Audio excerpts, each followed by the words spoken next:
اللہ تعالیٰ جب کسی کے معاملات حل کرنے کا ارادہ فرماتا ہے تو اس کی زندگی میں کچھ خاص نشانیاں اور اشارے ظاہر ہونے لگتے ہیں۔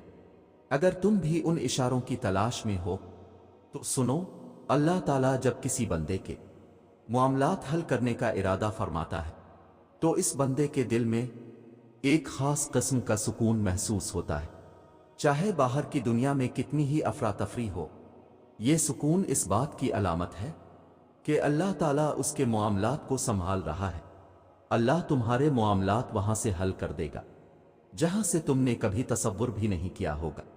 زندگی بس امتحان ہے، ایسا امتحان جہاں خوشیاں بھی ہیں اور غم بھی، جہاں یقین بھی ہے اور خوف بھی ہے۔ تمہیں لگتا ہے کچھ بھی ٹھیک نہیں ہو رہا، مگر تم نہیں جانتے کہ جو ہو رہا ہے وہی بہتر ہے۔ تم غلطی کر سکتے ہو مگر جو تمہیں یہاں لایا ہے وہ تمام غلطیوں سے پاک ہے۔ اگر اس نے تم سے بہت کچھ لیا ہے تو بہت کچھ ایسا بھی دیا ہے جس کے تم قابل نہیں تھے۔ وہ تمہیں ایسی مشکل گھڑی میں جہاں تمہیں سب کچھ ناممکن نظر آتا ہے لاتا ہی اس لیے ہے تاکہ تم جان سکو سب کچھ نصیب وقت نہیں ہوتا۔ کچھ چیزیں بس دعاؤں کی محتاج ہوتی ہیں، پھر فرق نہیں پڑتا کہ دنیا رکاوٹ بنے پھر مقدر۔ جب دعا مخلص دل سے نکلتی ہے تو دعا اس کے حق میں قبول کر لی جاتی ہے یا اس دل کو صبر دے دیا جاتا ہے۔ تمہارا یقین ہی تمہیں زندہ رکھتا ہے، اور جب ساری امیدیں اللہ سے وابستہ کر لی جائیں تو ہار جانے کا ڈر کیسا؟ جو جنگ اللہ کے ساتھ مل کر لڑی جاتی ہے اس میں شکست کبھی نہیں ہوتی۔ جس کا کوئی خیال نہیں کرتا اس کا اللہ خیال رکھتا ہے، اور اس کی آغوش سے بہترین اور محفوظ جگہ تو کوئی بھی نہیں۔ زندگی کو اپنے مطابق بنانے کی کوشش کرنے والے احمق ہوتے ہیں۔ تم اللہ کے مطابق جینا سیکھ جا، پھر وہ تمہارے مطابق زندگی کو بنا دے گا۔ جو دنیا اپنے آپ میں ہی بکھری ہوئی ہے تمہیں کیسے سمیٹے گی تو تم اس کی طرف لوٹ آؤ۔ جو ایسے سمیٹ لیتا ہے کہ پھر کوئی توڑ نہیں سکتا، بس وہی ایک تمہارا ہے تو تم بھی اس کے بن جاؤ۔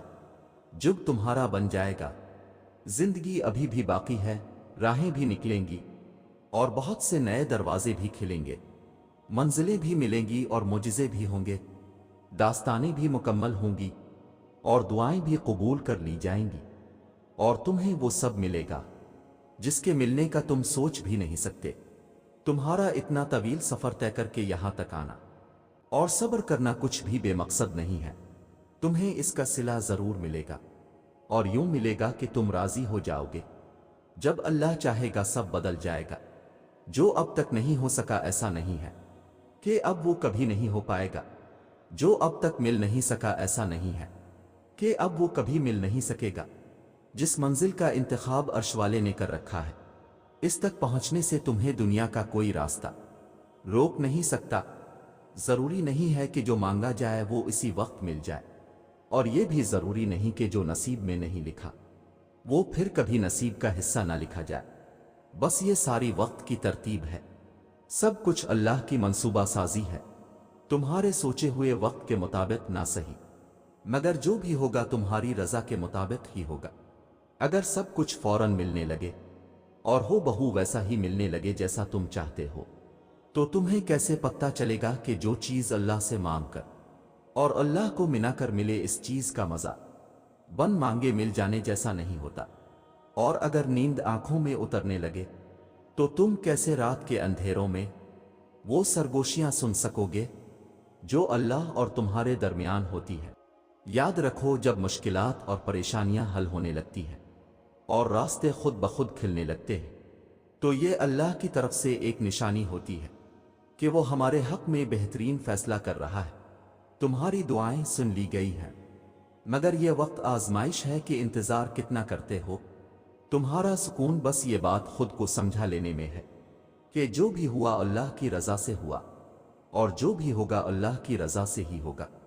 تو اگر دل کو حقیقت پر منانا مشکل ہو گیا ہے تو اس کو من لو جو حقیقت کو بدل سکتا ہے، اور اس کو منانے کی ایک ہی تدبیر ہے: دعا، صبر، یقین اور انتظار۔ ہر چیز کو کسی نہ کسی مقصد کے تحت تم سے وابستہ پھر دور کیا جاتا ہے، اور وہ مقصد تم کبھی نہیں جان سکتے۔ بس تمہیں اتنا یقین رکھنا ہے کہ وہ مقصد مقصد خدا ہے اور جو وہ جانتا ہے وہ تم کبھی جان سکتے۔ بس مطمئن رہو کہ جس کے ہاتھ میں تمہارا نصیب ہے وہ معجزوں کا بادشاہ ہے اور اس سے بہترین کوئی مصنف نہیں۔